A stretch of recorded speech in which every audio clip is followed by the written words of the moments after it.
we have a crisis in the world, tremendous crisis, and also crisis in our consciousness, in us. I see the urgency of change, radical revolution, mutation in the mind. I see it. It is necessary. There is complete quietness of the mind, and that which is silent has vast space. Only then that which is nameless comes into being. This is Urgency of Change, the Krishnamurti podcast.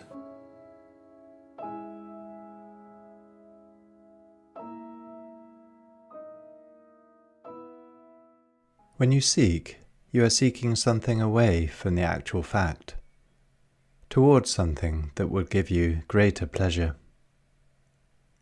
One seeks because one is dissatisfied with the normal, shallow, narrow, cunning existence. Hello and welcome to episode 191 of Urgency of Change. Each episode of the Krishnamurti podcast is compiled from carefully chosen extracts from our archives, representing Krishnamurti's different approaches to fundamental issues and questions we all face in our lives. This week's theme is seeking. Upcoming themes are reactions, limitation, and power. This is a podcast from Krishnamurti Foundation Trust, based at Brockwood Park in the UK, which is also home to the Krishnamurti Retreat Centre.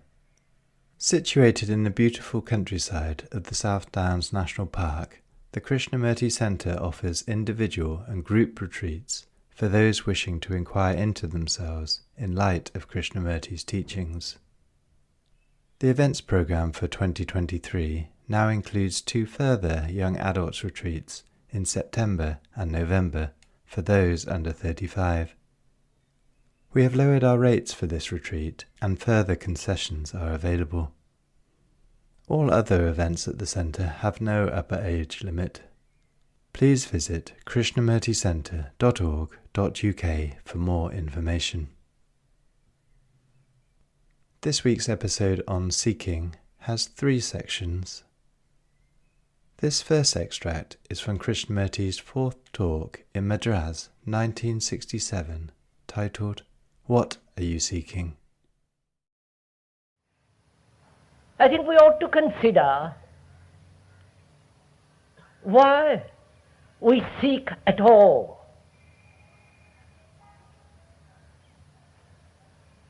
Why this human endeavor to find, to seek something beyond all the sensuous material welfare?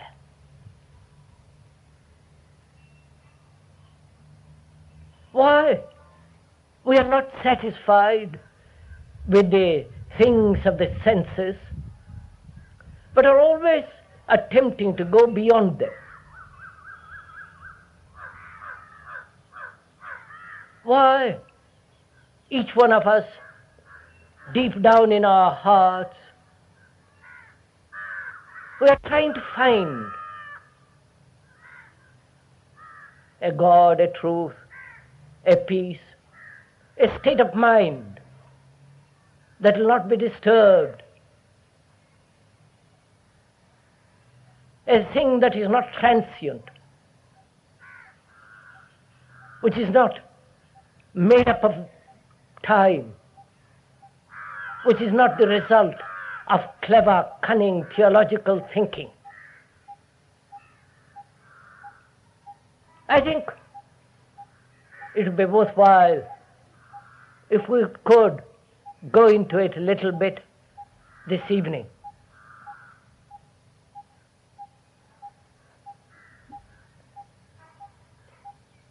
Apparently, throughout the past ages, man has always sought something beyond himself.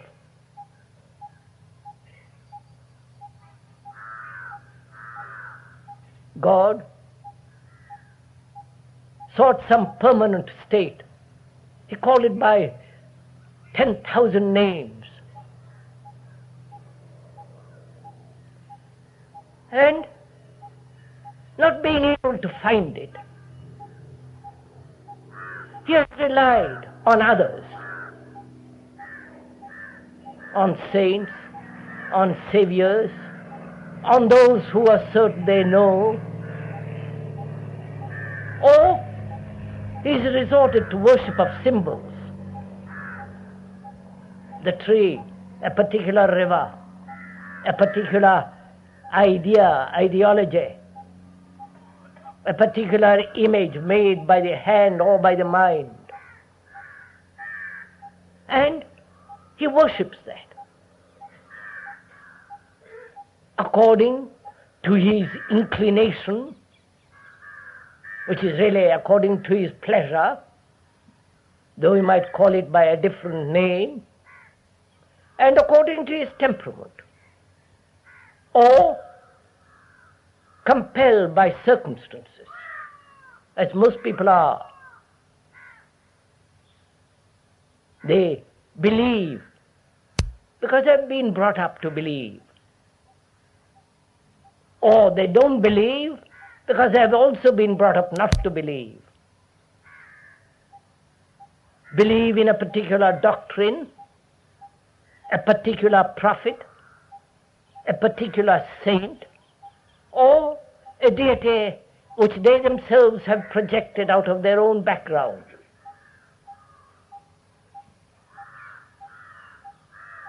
And each one of us, I'm sure, have done that. And even that doesn't satisfy. Even that doesn't give sufficient assurance, sufficient certainty, a guide in life. Because what we project from our own background, from our own conditioning, we know very well that that projection is a part of our own thinking, which is the result of our own memories, experiences, and knowledge, and therefore time-binding, and therefore not valid at all. Deep down, most of us know this, and outwardly we pretend, using the word God when it suits us, or a particular ideology, or denying the whole work as non-intellectual, bourgeois, stupid, and so on. So we're always seeking. I wonder why you're all here either.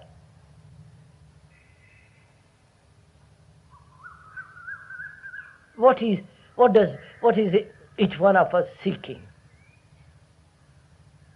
And what do we mean by that word seeking? Because that search is related to our daily life. It isn't something we are seeking apart from our daily existence. If we are, then we live in two different contradictory worlds, and that leads to extraordinary misery and confusion. You believe one thing and you do something else. You worship, or at least pretend to worship, a deity, and one's own life is shoddy, petty, narrow, afraid, without much significance. Or, if it has not much significance, we try to give significance to it by inventing a theory. So we're always after something. I wonder why we seek at all.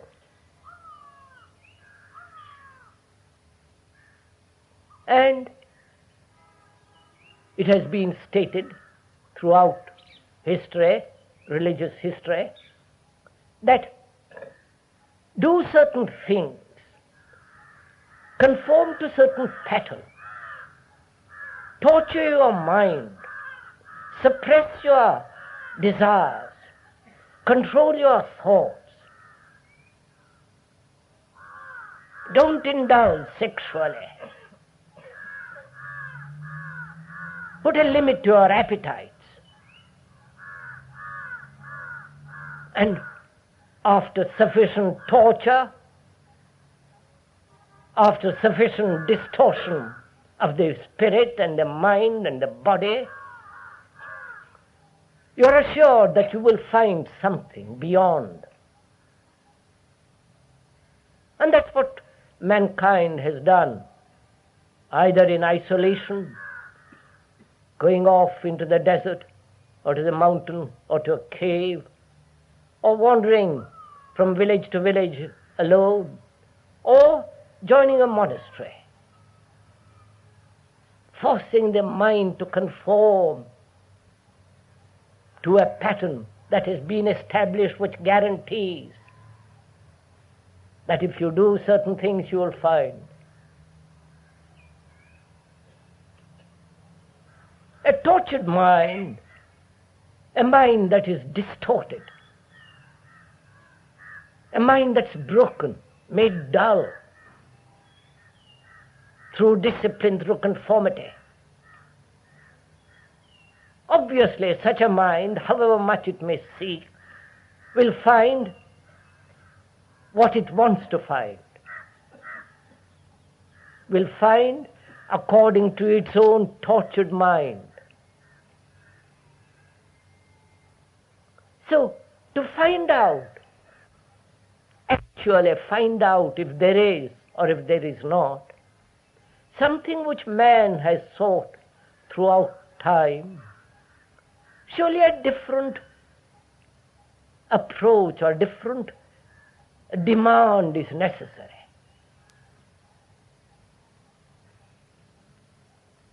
Because obviously, if man or few human beings have found that real thing, then life would be entirely different.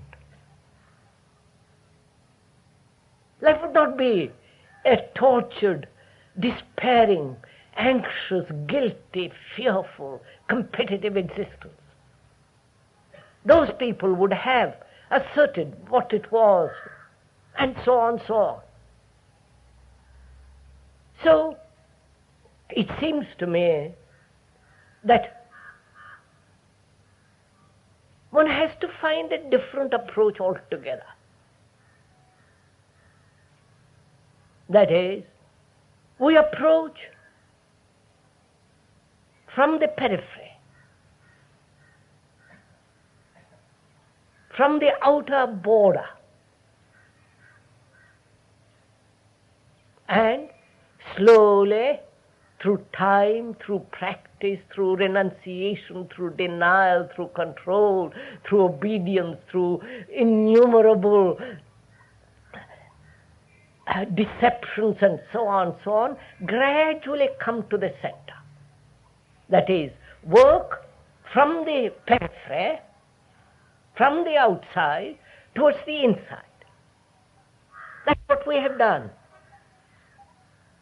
At least that's what man has been instructed to do. Begin with the control of the senses. Control your thoughts. Concentrate. Hold them tight. Don't let them wander away. Don't be carried by lust. Don't become emotional. Turn that emotion into devotion. Sublimate it. Do everything to make the mind so narrow, little, petty, shoddy. And from the outward, gradually, you'll come to that inner flower, inner beauty, love, and so on. That has been the traditional approach. Begin from the outer and work inward. Peel off little by little. Take time. Next life will do. or tomorrow will do. But peel off, take off, till you come to the very center. And when you generally come to that center, you generally find there is nothing at all. Because your mind is incapable, is made dull, insensitive. A mind that has lived in insecurity and fear and is hoping to find security and a state in which there is no fear. That has been the accepted norm of all religions. And also, they said, behave righteously, help another, love another, be kind. And they've always emphasized, organized religion especially, don't be sexual, but be anything else, but don't be that. Be competitive, be ruthless, go to war, fight each other, destroy each other, be greedy, be competitive, assert, dominate, be brutal, but don't do that one thing.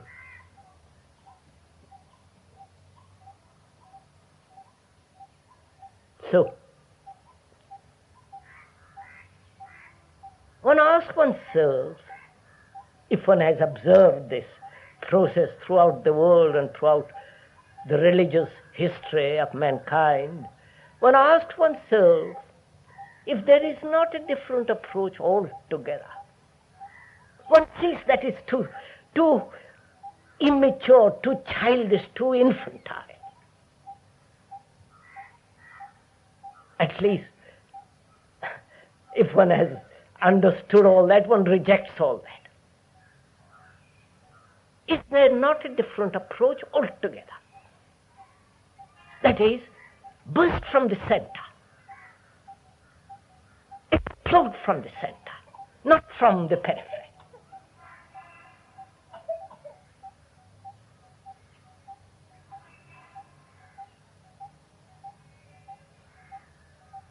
That is,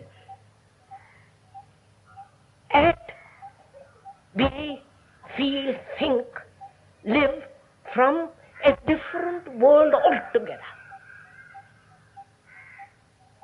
Not a world or a dimension invented by the mind, which only leads to neurotic states, unbalanced existence.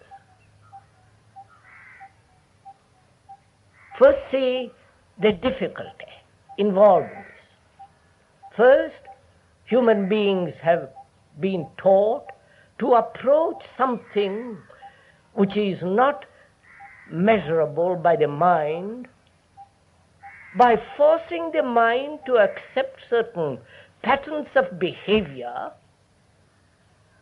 or dogmas, perform certain rituals, and gradually come to that. That has been the norm, the tradition.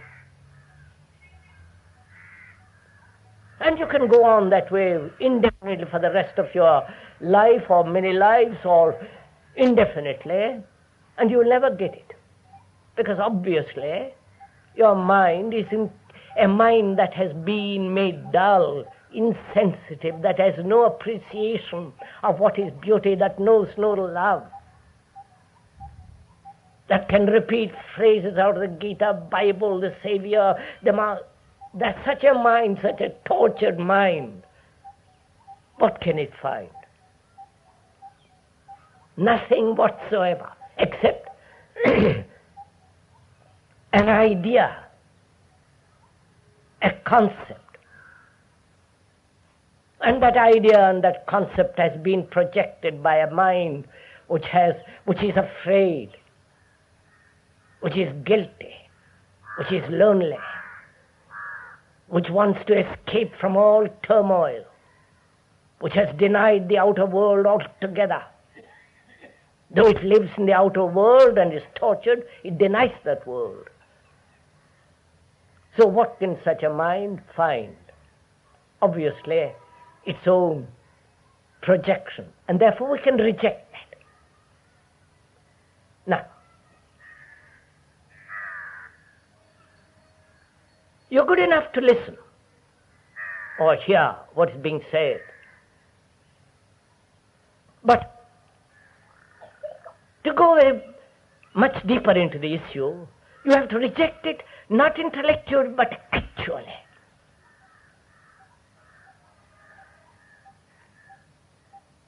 Completely, no ceremonies, no organized religions, no beliefs, no dogmas, no rituals. Completely denied.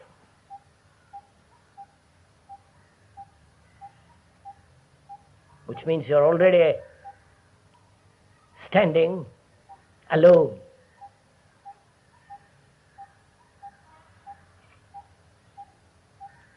Because that the world accepts the traditional approach, and you deny totally that approach. And therefore you're already in much deeper conflict with society, with your parents, with your neighbors, with your world. And you must be in conflict.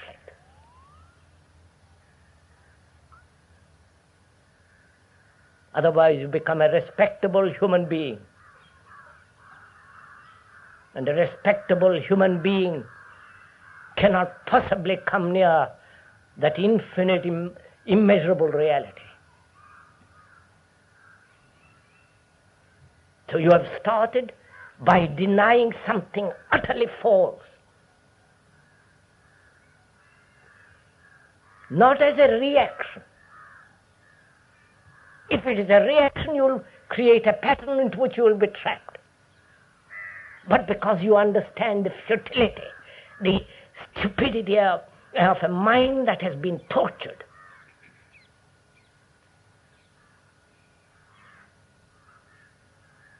and because you deny the way of which religions have asserted, you may be called irreligious, but that is the path of true religion. To deny completely the false.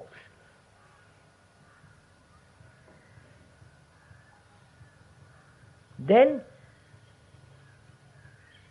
that is, if you do it, if you pretend intellectually that's a very good idea and not do it, then you can't go any further. If you do it with tremendous intelligence. You do it because you're free, not because you're frightened. And therefore, you create great disturbance in yourself and around you. Therefore, you step out of the trap of respectability. Then, you're no longer seeking. That's the first thing to realize. That no seeking at all. Because when you seek, what are you seeking? Go into it. When you seek, you're really window shopping. One deity after another. The Christian, the Catholic, the Protestant, the Hindu, and the various divisions and subdivisions of Hinduism, Buddhism, and so on. Seeking. And why? What is the urge to seek? And who is going to find it? Obviously, when you seek, you are seeking away from the actual fact to something which will give you greater pleasure. Do listen to all this.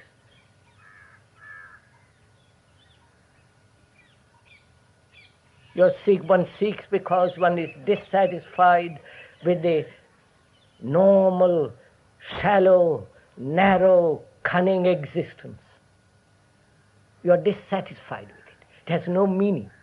the long boring hours in an office, the long hours in a kitchen, the routine, the habit, all that becomes most excruciatingly painful. And you want to avoid escape from all that. And so you follow. Or if you don't follow because you have rejected authority, every sensible, intelligent man rejects all religious authority, including that of the speaker, then what are we seeking?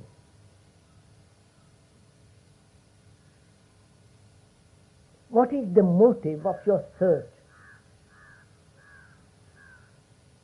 In the laboratory of a scientist, you know exactly what he's seeking. He knows what the motive is.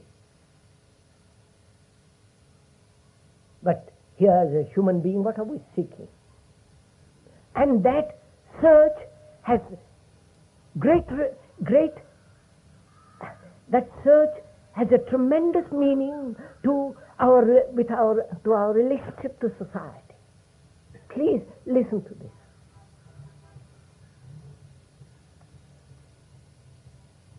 The search that each one of us is indulging in, that has a direct relationship to society.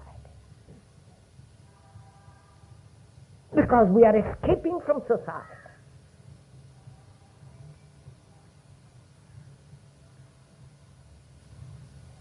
The society which each one of us has created. Follow this, please. Each one of us has created the structure of modern society. Having created that structure, we are trying to escape from that structure. Escape from its ambitions, from its greed, from its fears, from its absurd activities. And by denying the very thing that which we have created and escaping from it, brings about a relationship which has no validity at all with you and the society.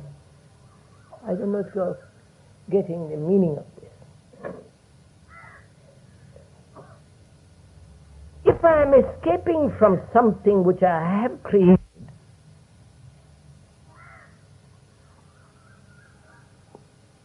and my relationship to that thing which I have created, from that I cannot possibly escape.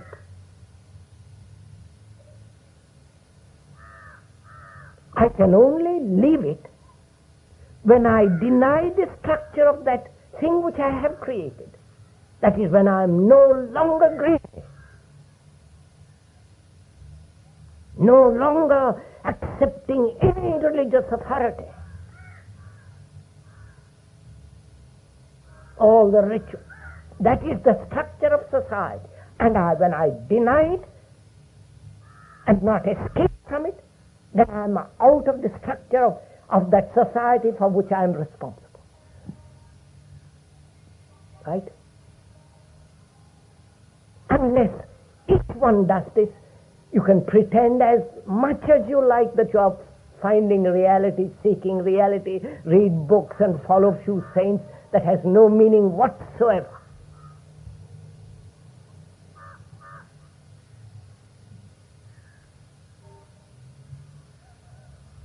Then one can find out what one is seeking. You understand? Till then, your search is merely a furtherance of your own pleasure, dictated by your tendency or by the circumstances in which you are placed.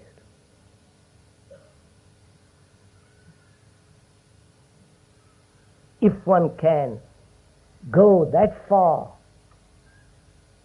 then you can ask what you are seeking.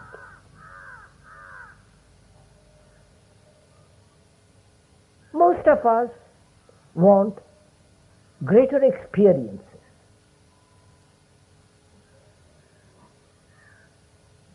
Experiences that are not of everyday kind. Greater, wider, more significant experiences.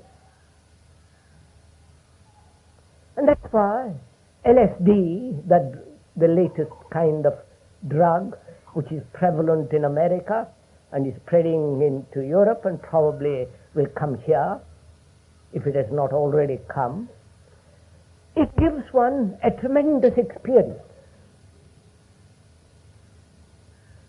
Heightens, it's a chemical which alters the structure of the brain cells or the thought and brings about a great sense of great sensitivity, heightened perception. And that experience may alter the course of your life, give you a semblance of some reality. But it is better than nothing.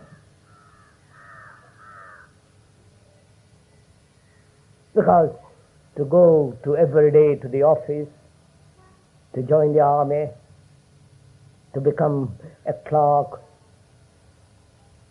become a business manager, is very boring.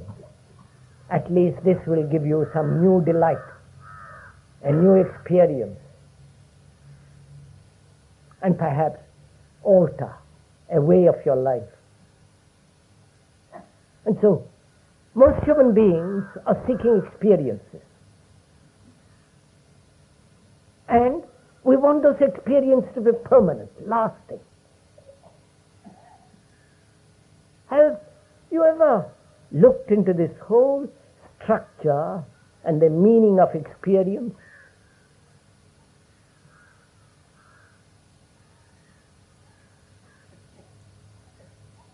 To experience, what does it mean? First, it means to recognize it. To recognize that it is a new experience, right? Recognition is necessary.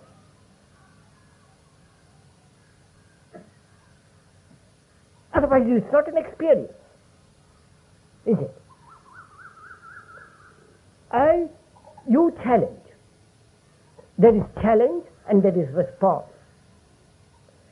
And out of that challenge and response, if there is not an experiencing which is recognizable, it is no longer experience. Right? It's fairly simple. Therefore, recognition is essential for experience. Which means the mind it must have experienced before, otherwise I cannot recognize it. Therefore, there is no new experience at all.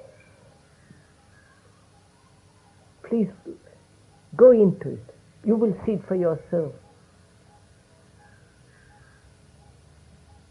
Any experience, however great, however sublime, however idiotic, silly, is called experience when it is recognizable.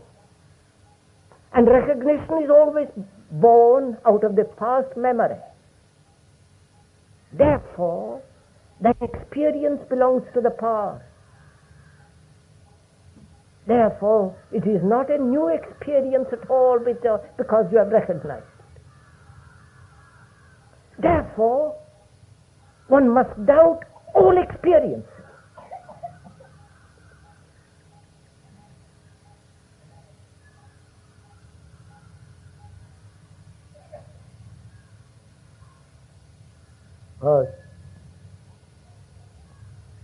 If you have an experience which you think is most marvelous, divine, lovely, super,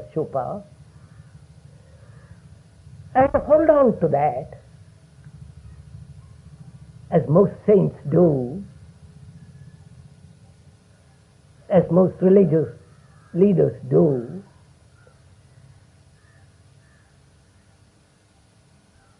then such an experience becomes not only destructive, but brings about a division among people. The prophet, the savior, the Shankaras, and so on, so on, so on, so on. So, seeking is to experience. Otherwise you wouldn't seek.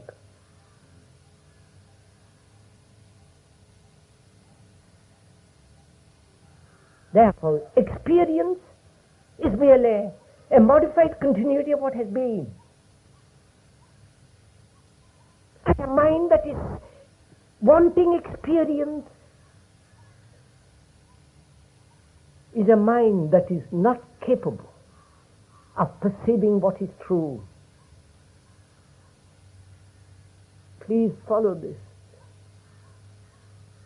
A mind recognizes this whole process of experience and is no longer seeking experience. Which doesn't mean the mind becomes dull. Because most of us, if we are not challenged, we generally go to sleep. Therefore, challenge and response to most minds is necessary.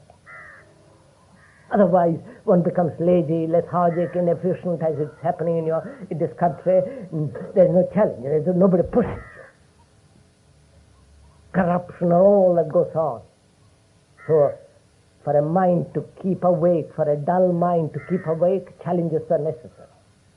But when you recognize that, which is already a mind that's awakened to this whole problem of experience, then you begin to inquire whether the mind can keep awake without any kind of experience at all, without any kind of challenge. Are you following all this? Not verbally, please don't. Then you'll be going home with ashes.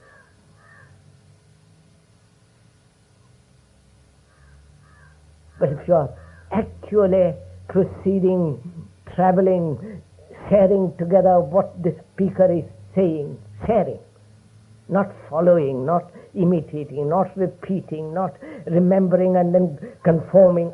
If you are really sharing together, moving together, then you are not listening verbally. You are actually doing it. Because in the doing is the learning. Not having learned, you do. Therefore we are learning. And in the very act of learning is doing. So the mind demands whether it needs any experience, any challenge, whether created outwardly or inwardly, to keep it awake. And we have thought to keep it awake through rituals, through repetition of words, through conformity, through going to, ritualistic habits, ritualistic ways of life. We hope that way to keep the mind extraordinarily supple, alive, keen, full of light and delight. But we see that when we depend on something, the mind becomes dull. So, can the mind keep awake without any challenge? Which means without any question, doubt, search, movement. Right? Right?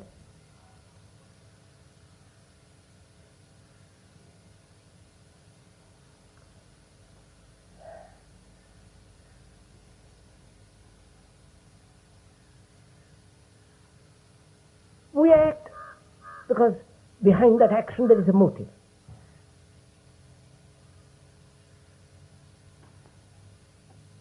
And when there is a motive, that motive can create a passion.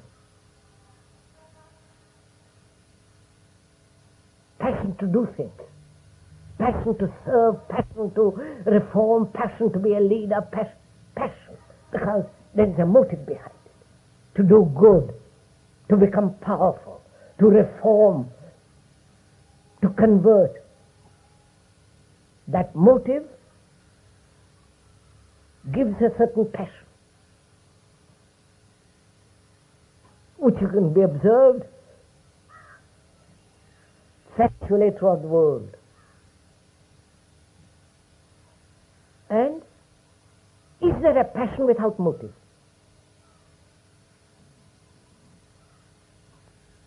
You understand? And that passion without a motive comes into being when there is no seeking anymore. When there is no demand for the pleasure of experience.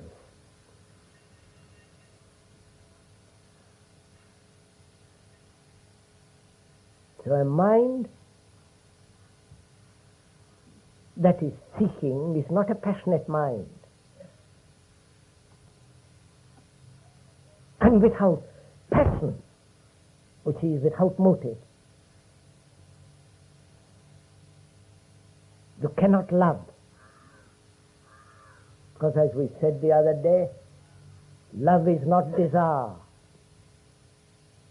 Love is not pleasure. Love is not jealousy. Or love is not the denial of hate.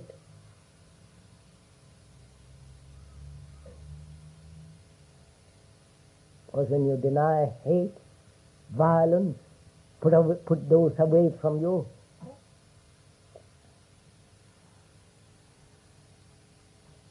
it's not necessarily that there will be love. Love is something entirely different, like silence. It is not the outcome or the cessation of noise. So, we were asking, as at the beginning, can a mind not come to that extraordinary thing from this periphery, from the outside, from the boundary, but come upon it without any seeking? And come upon it without seeking is the only way to find it. Right?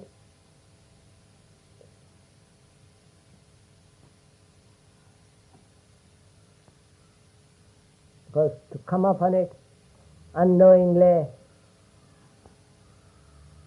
in that there is no effort, no seeking, no experience, and there is the total denial of all the normal practices to come to that center, to that flower. So the mind, highly sharpened, highly awake, and is no longer depending on any experience to keep itself awake.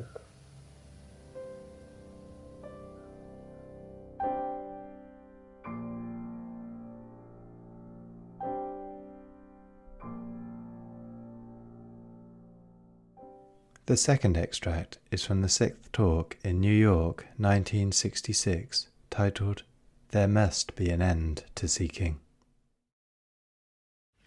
Deep down, if you can strip off that particular layer,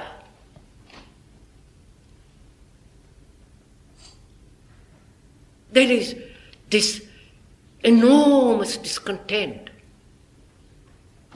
with our lives, with our shoddy little existences. And it breeds despair. And being in despair, we seek.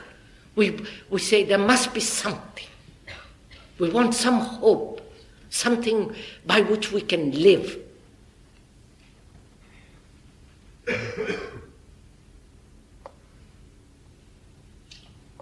So we give intellectually or emotionally a significance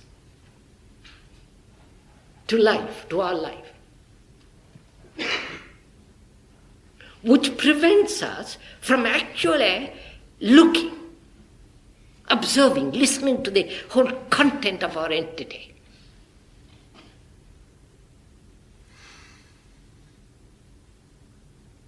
And being discontented, in despair, we turn to various philosophies, various methods of meditation. All that we do, one hasn't got to go into all the details of it. So one begins to seek. You try this, you try that, you take this special drug, the LSD or another drug, and keep experimenting, hoping someday you will discover the key to all this. That's what we are all doing.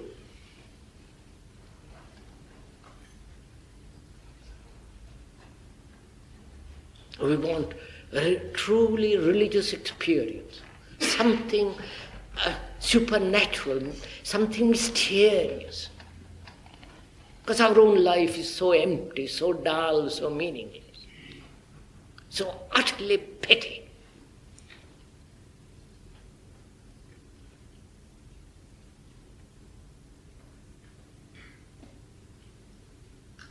And we seek because we are discontented and we don't know where to look, because nobody believes in any of the things that anybody says anymore.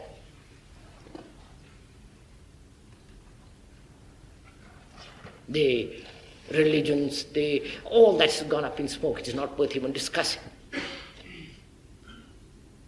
So, being discontented, eaten up with this absurd triviality of existence which has no meaning whatsoever, except technologically one must earn a livelihood and have some money and all the rest of it.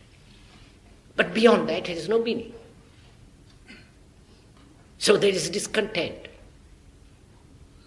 a desperate loneliness. And we seek. Now, there is this emptiness, this loneliness, this despair,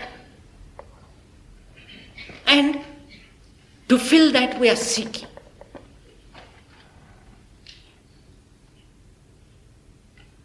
Probably you are listening this evening, seeking something to fill that void of nothingness.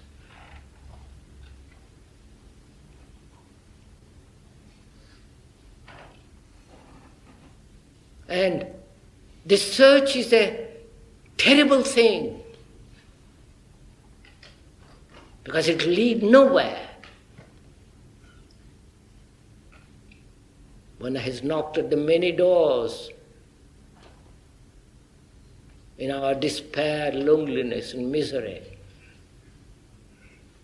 Eastern philosophy, Zen, this new person who is sitting and listening, talking. You listen to all of them.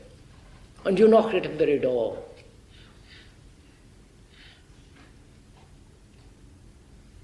And actually what takes place is, when you are seeking, you find what you want. So the first thing, seems to me, is to realize that there must be no seeking at all.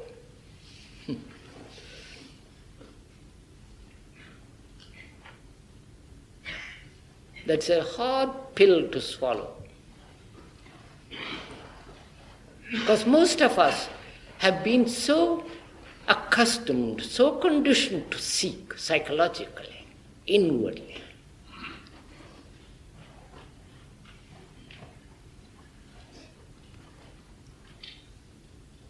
And If we say, if I can't seek, if I see there is no meaning in seeking, then what am I to do? I'm lost.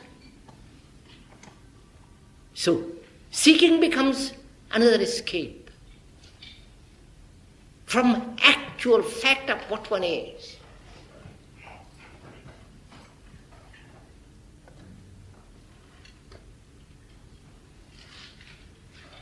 Please, this is rather crucial that one should understand this. Because any movement of seeking gives the idea that you're actually moving, active. But actually what takes place, you are not moving at all.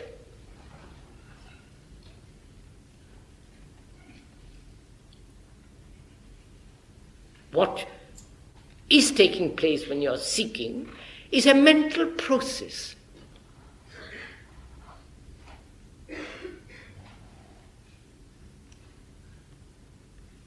Which one hopes will satisfy.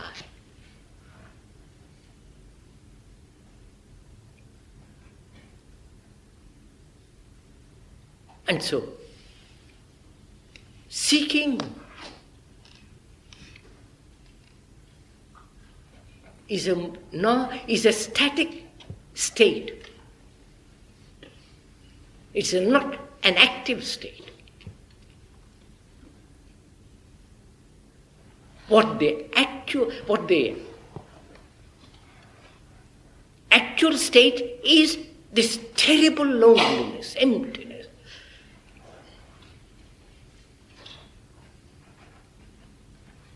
This incessant demand to be happy, to be, to find a permanent reality and so on, so on. Seeking by a mind that is frightened of itself what it is. A man who is alive in the deep sense of that word, completely fearless, a light to himself, he has no need to seek.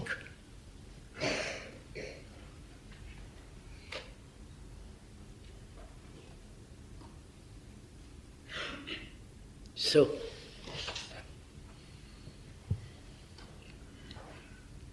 can this loneliness, this sense of utter meaningless existence, can one find out, not through books, not through philosophies, not through psychoanalysis, or through any religion, organized religion, actually find out for oneself without any shadow of doubt? If life has a significance at all,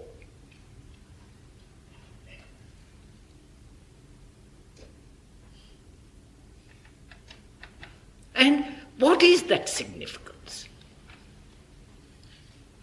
if there is one?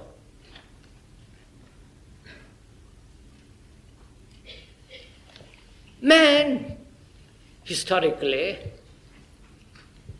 has been seeking this thing called God.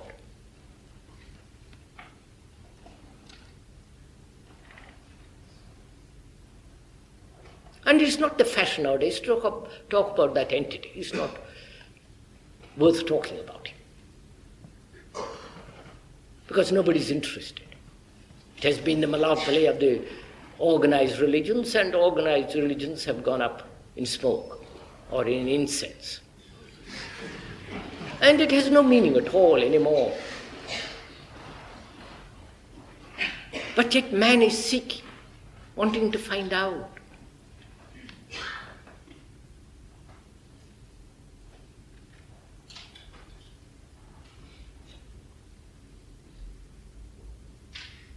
And without finding that out, life has no significance. Do what you will. You can invent every kind of philosophy or the very, very latest drug to give you a certain stimulation which will have a certain experience because you have become slightly in another corner of the field, extraordinarily sensitive.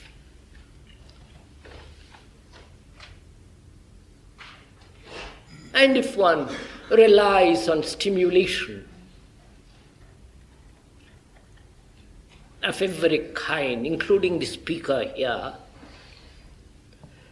then stimulation inevitably leads to dull mind.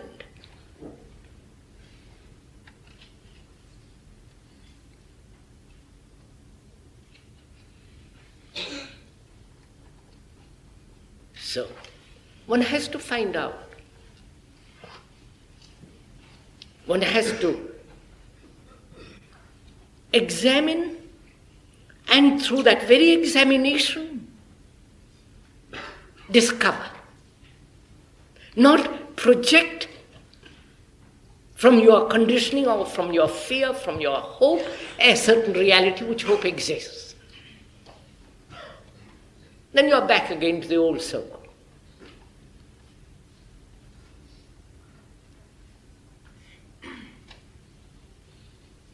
So, first, one must realize the utter shallowness of our life.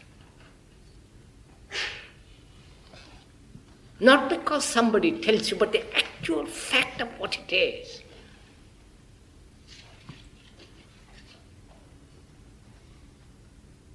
The meaninglessness of going to the office for the next 40 years, or you have been already 40 years, struggling,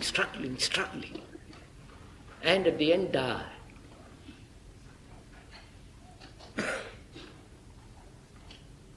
Or filling that moments of when you are not occupied with earning money, fill those odd moments with some philosophy, with some idea, because or this, or you have money, you can go back, go to certain places and learn meditation to be aware and all the rest of it. It all becomes so utterly meaningless and childish.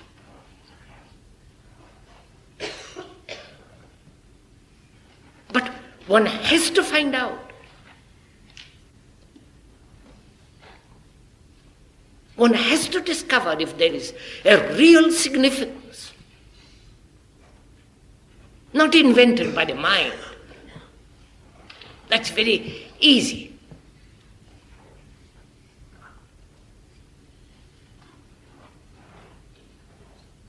So to find that out, if there is a significance, there must be an end to seeking. And therefore, one faces what actually is within oneself.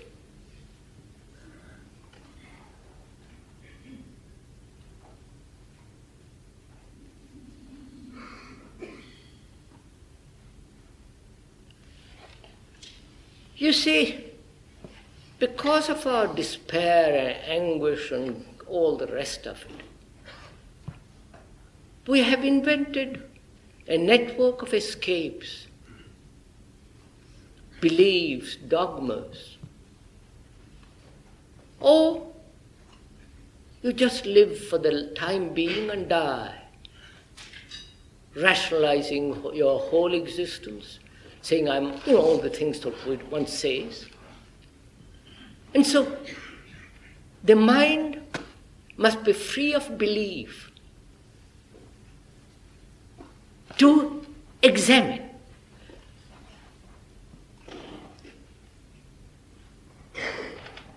So, to examine, there must be freedom. Obviously, otherwise you can't examine. To look, to listen, there must be extraordinary freedom from all one's conditioning, all one's demands. So that you can look at your own conditioning, at your own demands, at one's own fears.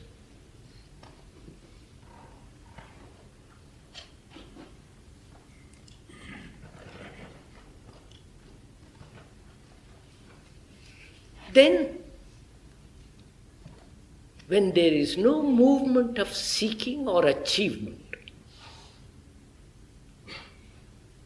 which is extraordinarily arduous,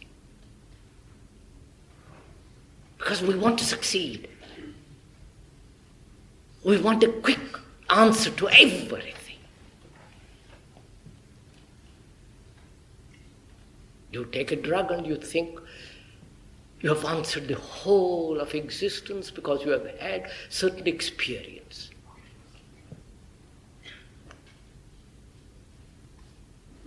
And that experience seems to have the shadow, is the shadow of the real. And we play along those lines.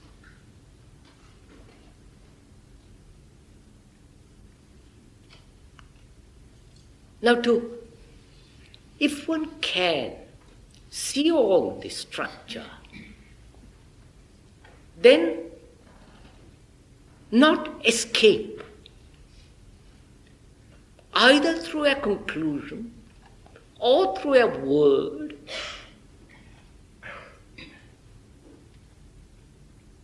or through the movement of seeking an answer.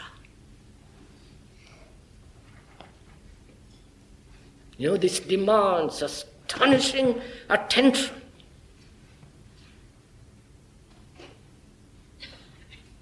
And this attention is not be gained by practicing attention. God, that becomes mechanical. But when one realizes for oneself the utter futility of all what we are doing, which must be done at a certain level, but that's not the whole substance of life. The concerts, the paintings, the marvelous escapes that man has invented to run away from himself and so prevent himself from looking at himself.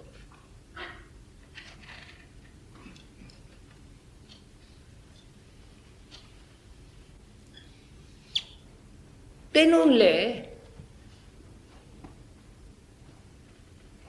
when the totality of the mind, this whole consciousness,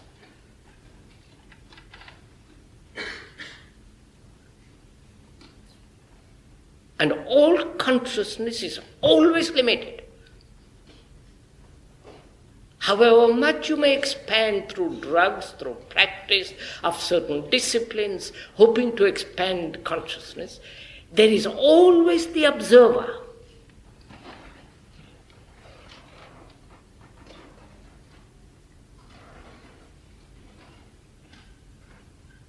And the observer is the center.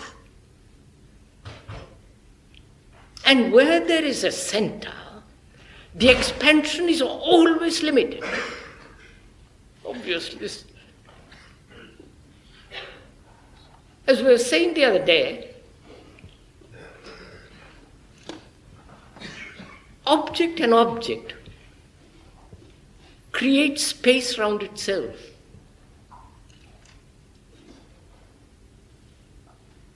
I have space around me physically, because the object is here.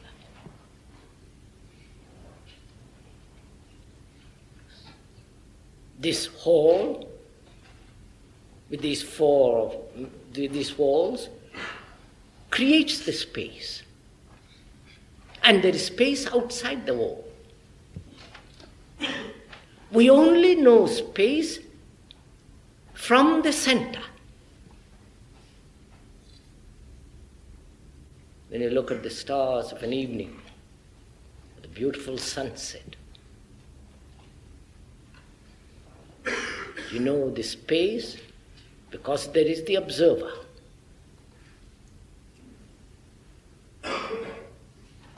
And that space is always limited. You can expand it through various tricks of memory, drugs, and various forms. But there is always limited, and therefore there is no freedom.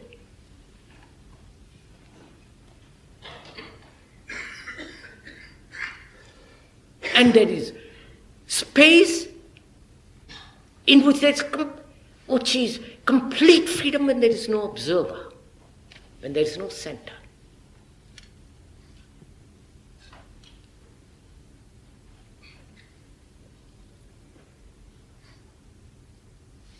As we were explaining the other day, the experiencer is the experienced, or the experience.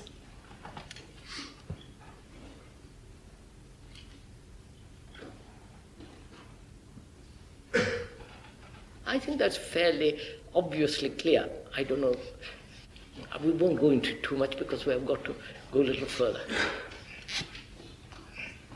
So, the observer, the thinker, the experiencer is always creating this space around himself. And that's the only space he knows. And within that, he's doing everything to escape from that prison which the observer has created. So the observer, the experiencer, is the experienced, the observed, and therefore his experiences which he is seeking, wanting, longing, hoping, are always within the limitation of that space which the observer creates.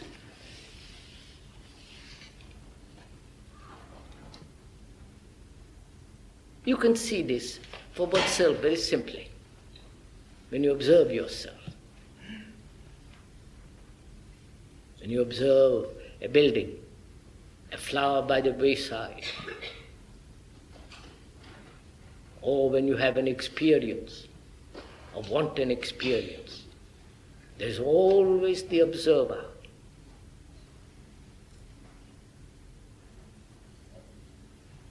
But the observer is the observed.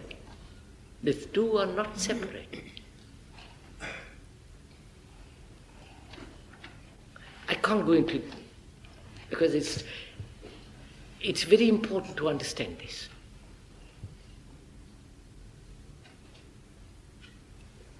Then the observer doesn't create or demand any experience.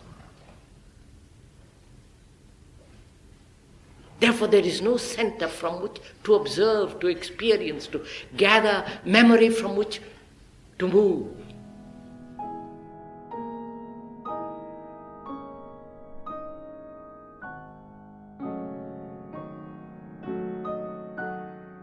The final extract in this episode is from Krishnamurti's 6th talk in New Delhi, 1962, titled A Mind No Longer Seeking. To meditate, you must lay the foundation. Not during the days to come, but immediately. And that is very difficult. That is the real crux of this matter. Because we want to be ambitious. We want to be in. And then we talk about God, truth, and all the rest of the bills.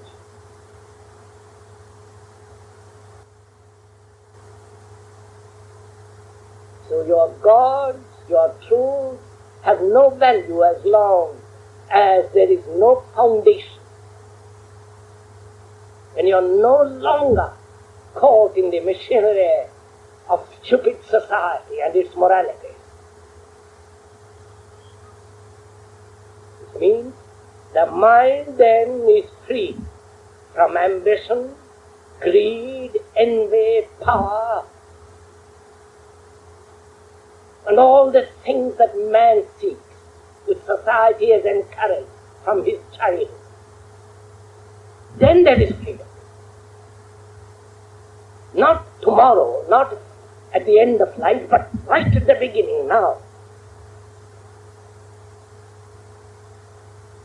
That is the beginning of meditation.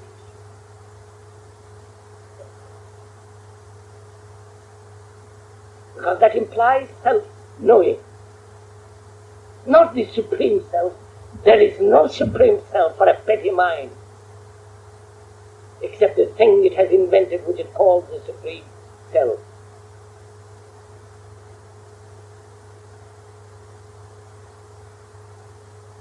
So when the mind is free, not tomorrow, but actually immediately on the instant,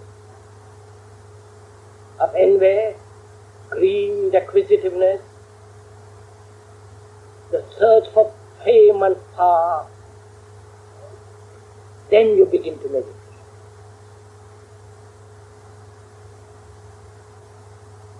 But you say, to such a mind, seeking thoughts.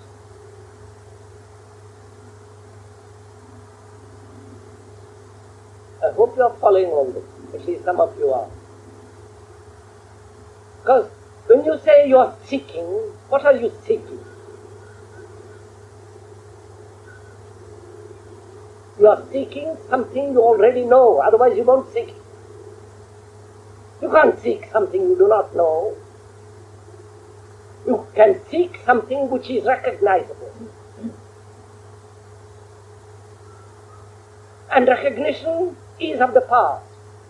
Recognition is a part of the process of knowing, of knowledge, that is of the known. So, when you deny totally ambition, greed, envy, authority, and therefore you have become, through self-knowing, a light to yourself, which is not an authority.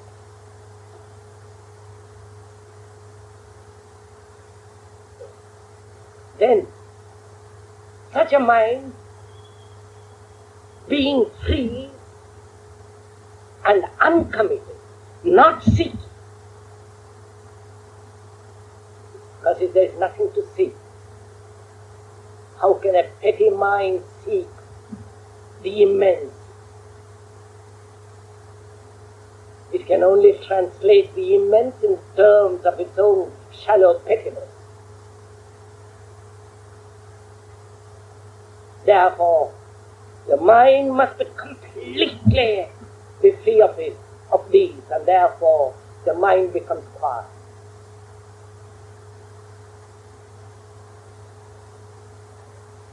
It hasn't to seek peace of mind, which is an absurdity. It's like the people talking about generosity and not corruption, keeping their hands in another man's pocket. There must be complete disassociation from society, which does not mean that you leave society, go to a forest or become a hermit. That's merely change of clothes, change of habitation. But to completely disassociate yourself so that you become alone.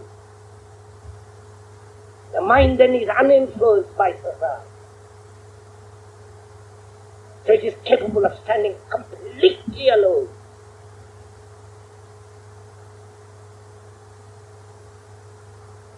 And then you proceed to meditate. But then you will notice the brain, which is the result of time, which is the result of all the animal instincts, biological, which is the result of the accumulated knowledge of society, of the nation, the race, the group, the family. That brain becomes extraordinarily quiet. But it's no longer seeking, it's no longer frightened, it's no longer pursuing an idea, is no longer craving for comfort, for security, for permanence. Therefore the brain becomes extraordinarily quiet. And it must be quiet. Because any movement of the brain which is compelled by the past, if it projects, it creates illusion. Therefore it must be completely still. And this stillness is not acquired. You cannot acquire stillness. You cannot practice stillness.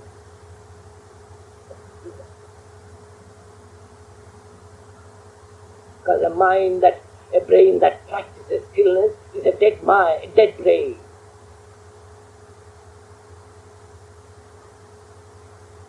How can you force the brain, which is so extraordinarily active, and it must be sensitive? How can you make it become quiet? You can destroy it, and you do destroy it. By denying the world and escaping to some form of other world, destroying beauty and thinking God is nothing but something else.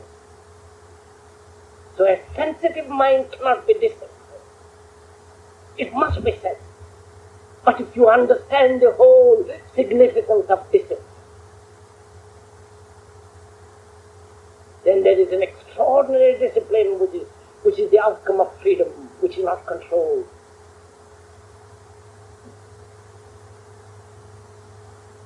The discipline that you practice is out of fear, out of punishment, out of reward, out of gaining something which you want. If you do practice a discipline. But such discipline makes the brain dull, insensitive.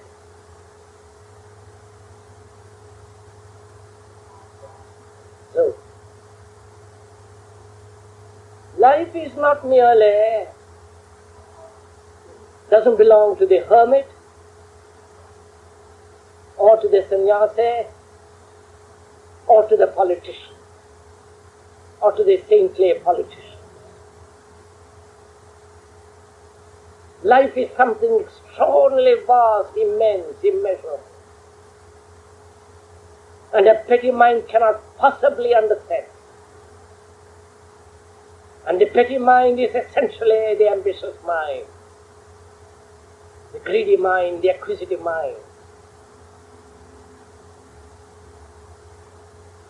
And the moment, the second you cease to be ambitious, in every form, even the ambition to find out God,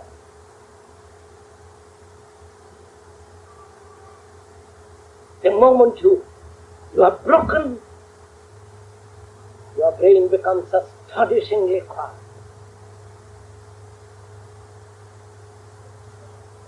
Then the brain being quiet, without any movement of desire, because the desire has been understood. When we have understood the imaginary vision belonging to this and that, all that has been completely set aside, forgotten, then you are no longer caught by the known.